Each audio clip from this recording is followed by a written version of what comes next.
Assalamualaikum warahmatullahi wabarakatuh.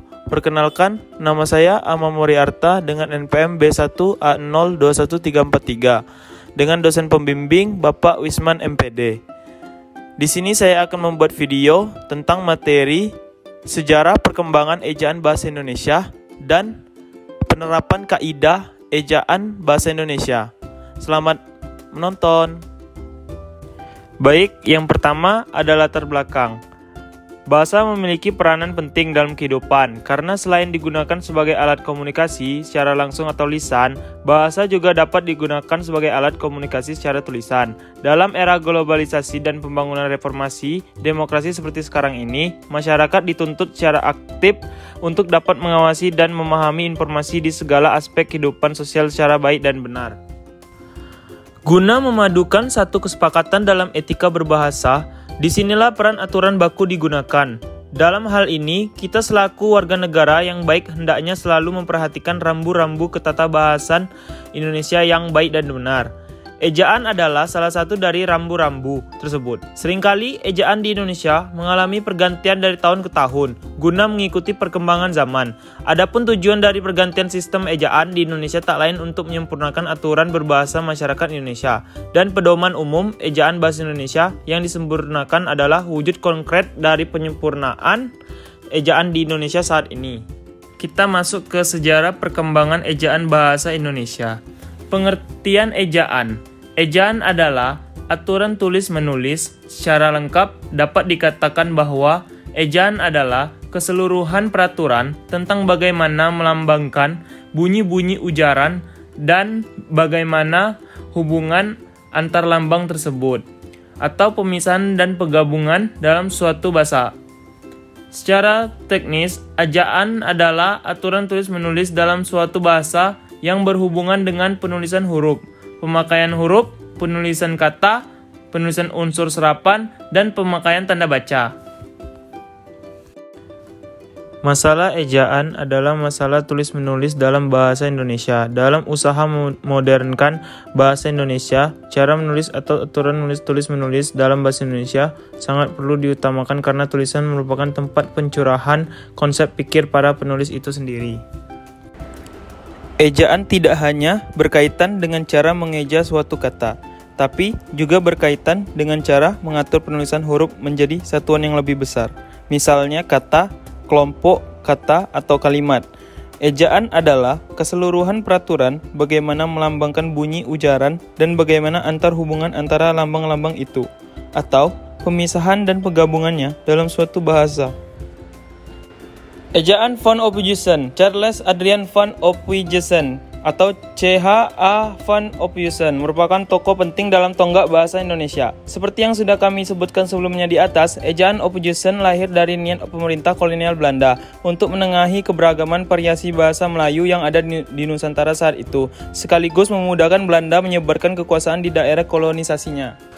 Faktor pemicu hadirnya ejaan van Ophuijsen. Dulu, bahasa Melayu yang menjadi cikal bakal BI ditulis menggunakan huruf Jawi atau Arab Melayu atau Arab Gundul. Meskipun bahasa ini tetap hidup di masyarakat, para sarjana Belanda menilai bahasa Melayu tidak cocok menggunakan huruf Arab karena penulisan huruf vokal seperti E, I, O ditulis sama saja saat ingin menuliskan kata yang memiliki vokal A dan U.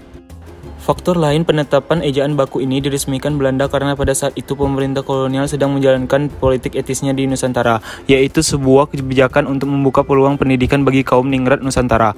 Masalahnya, jika bahasa Melayu tidak distandarkan, proses pendidikan ini akan terhambat. Bahasa Belanda. Kitab ini merupakan upaya Belanda dalam membuat standar bahasa saat mereka bercokol di Nusantara. Ejaan Saswandi. Ejaan ini disebut sebagai ejaan Saswandi karena diresmikan tanggal 17 Maret 1947 oleh Menteri Pengajaran, Pendidikan, dan Kebudayaan saat itu, yaitu Raden Sowewandi, menggantikan ejaan Ophuijsen. Sebenarnya nama resminya adalah ejaan Republik, namun lebih dikenal dengan ejaan Sowewandi.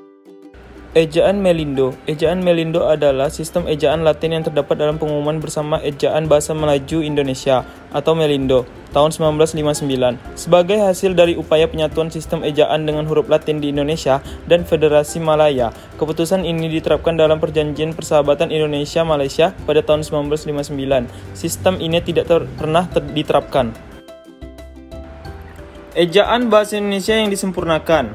Ejaan Bahasa Indonesia yang disempurnakan berlaku sejak 23 Mei 1972 hingga 2015 pada masa Menteri Masuri Saleh. Ejaan ini menggantikan Ejaan Sowandi yang berlaku sebelumnya. Ejaan Bahasa Indonesia yang disempurnakan ini mengalami 2 kali perbaikan, yaitu pada 1987 dan 2009.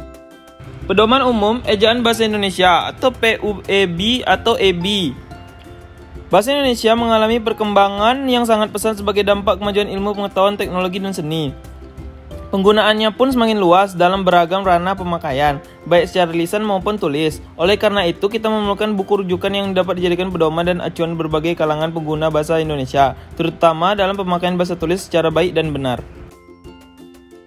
Peraturan-peraturan tentang penggunaan bahasa Indonesia, Perpres nomor 16 tahun 2010 tentang penggunaan bahasa Indonesia dalam pidato resmi Presiden dan atau Wakil Presiden, serta pejabat negara lainnya hanya mengatur mengenai penggunaan bahasa Indonesia dalam pidato resmi Presiden dan atau Wakil Presiden, serta pejabat negara lainnya, dan belum mengatur penggunaan bahasa Indonesia yang lain sebagaimana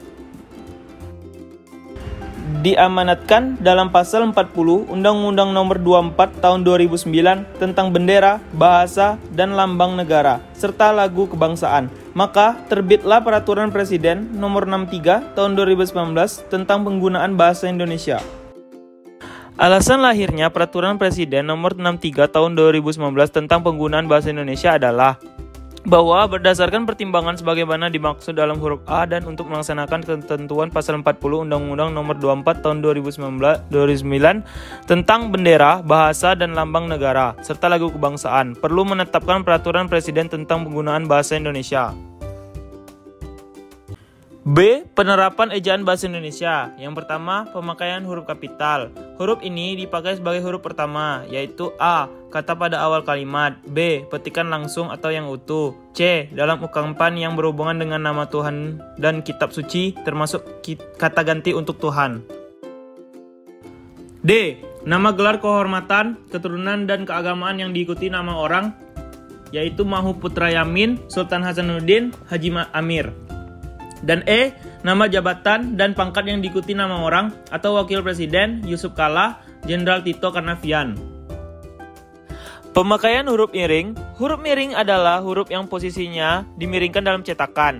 Huruf miring dipakai untuk A. Menuliskan nama buku, majalah, dan surat kabar yang dikutip dalam karangan. Contoh, dia mendengar berita itu dari Kompas. Yang B.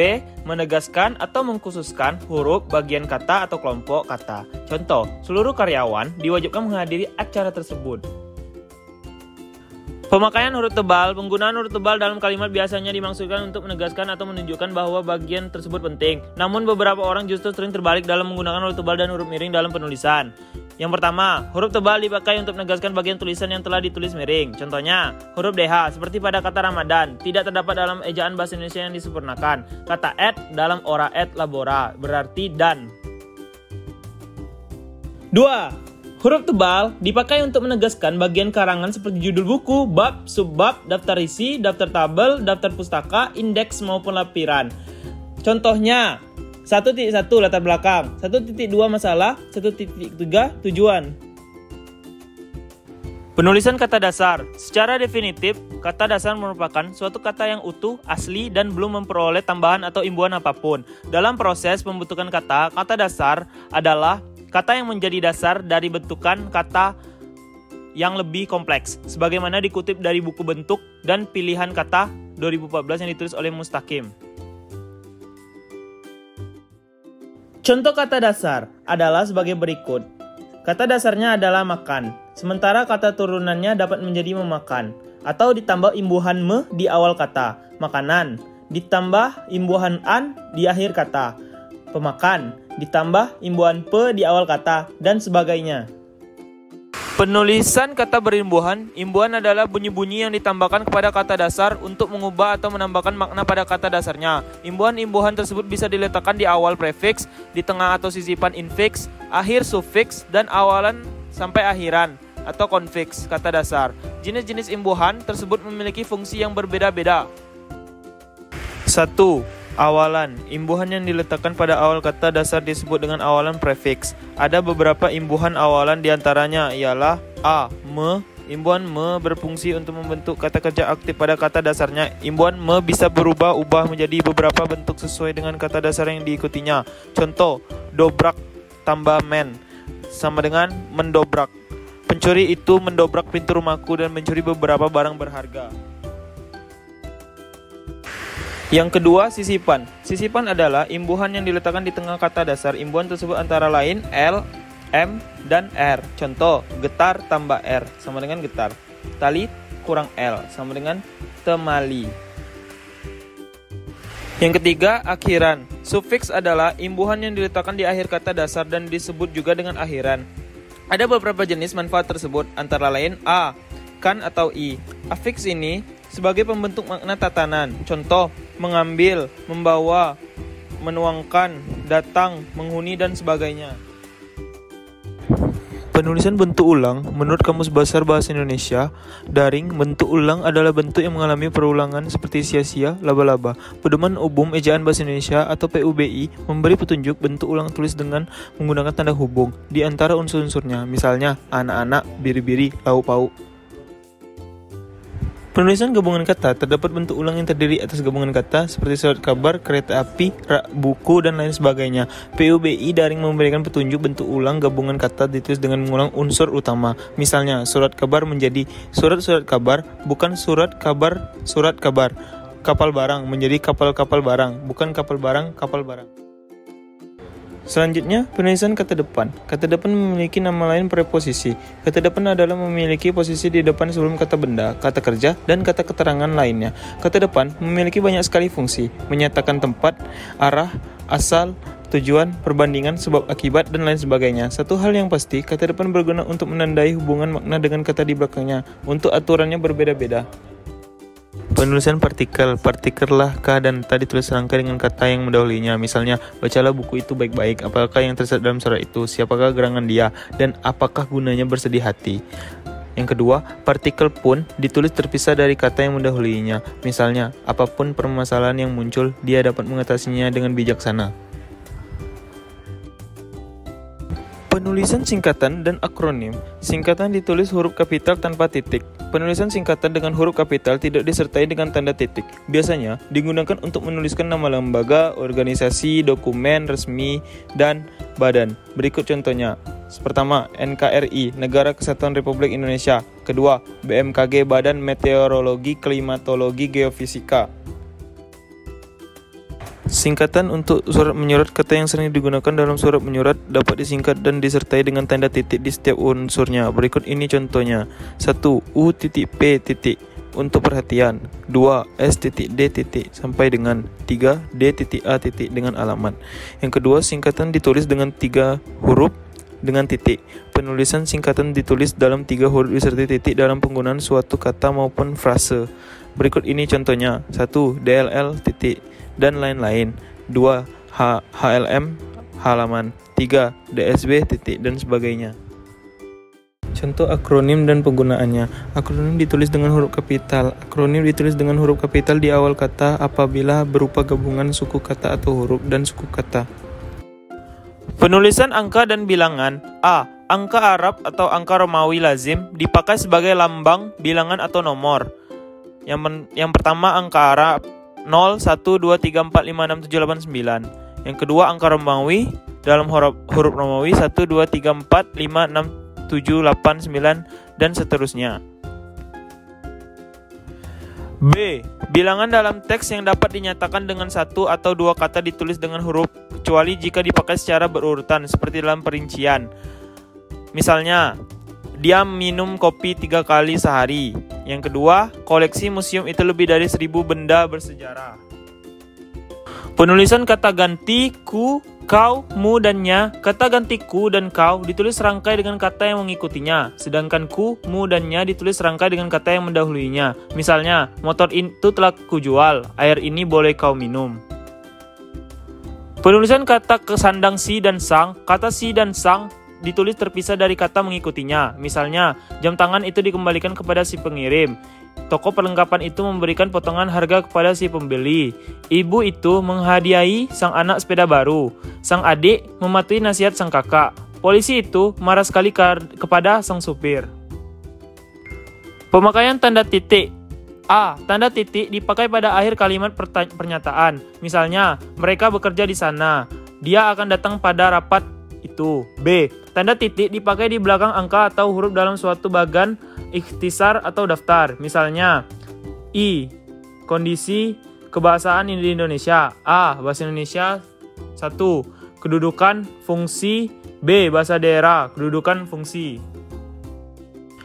Pemakaian tanda koma. A. Tanda koma digunakan di antara elemen dalam itemisasi atau penomoran. Sebagai contoh, smartphone, laptop, atau internet sudah tidak asing lagi. Buku, majalah, dan surat kabar dimasukkan sebagai sumber perpustakaan. 1, 2, 3. B. Tanda koma digunakan sebelum kata penghubung, seperti tetapi, dan sementara dalam kalimat majemuk atau setara. Sebagai contoh, saya ingin membeli sepeda motor, tetapi uang saya tidak cukup. Yang kedua, tas ini bukan milik saya, itu milik saudara saya. Pemakaian tanda titik koma. Yang pertama, sebuah titik koma digunakan sebagai pengganti konjungsi untuk memisahkan kalimat setara dalam kalimat majemuk setara. Yang kedua, tanda titik koma digunakan untuk mengakhiri pertanyaan rinci dalam kalimat bentuk frasa atau kelompok kata. Yang ketiga, tanda titik koma digunakan untuk memisahkan dua atau lebih kalimat yang padanannya jika unsur tiap bagiannya dipisahkan oleh tanda baca dan kata hubung. Pemakaian tanda titik dua. Yang pertama, tanda titik dua digunakan di akhir laporan uang lengkap diikuti dengan seri atau deskripsi. Yang kedua, titik dua digunakan dalam naskah drama setelah kata-kata yang menunjukkan aktor dalam percakapan. Pemakaian tanda hubung. Yang pertama, tanda hubung menghubungkan satu kata dasar yang dipisahkan oleh jeda baris. Yang kedua, tanda hubung menghubungkan awalan dengan bagian kata yang mengikutinya atau akhiran dengan bagian kata yang mendahuluinya pada perubahan baris. Pemakaian tanda pisah. Yang pertama, tanda hubung digunakan untuk membatasi penyisipan kata atau kalimat yang memberikan penjelasan di luar struktur utama kalimat. Yang kedua, tanda hubung digunakan untuk menekankan pernyataan, posisi, atau informasi lain agar kalimat menjadi lebih jelas.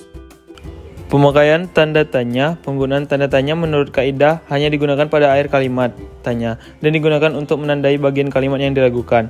Menggunakan tanda tanya sebenarnya cukup mudah, namun terkadang kesulitan muncul ketika kalimat tanya dalam kutipan langsung.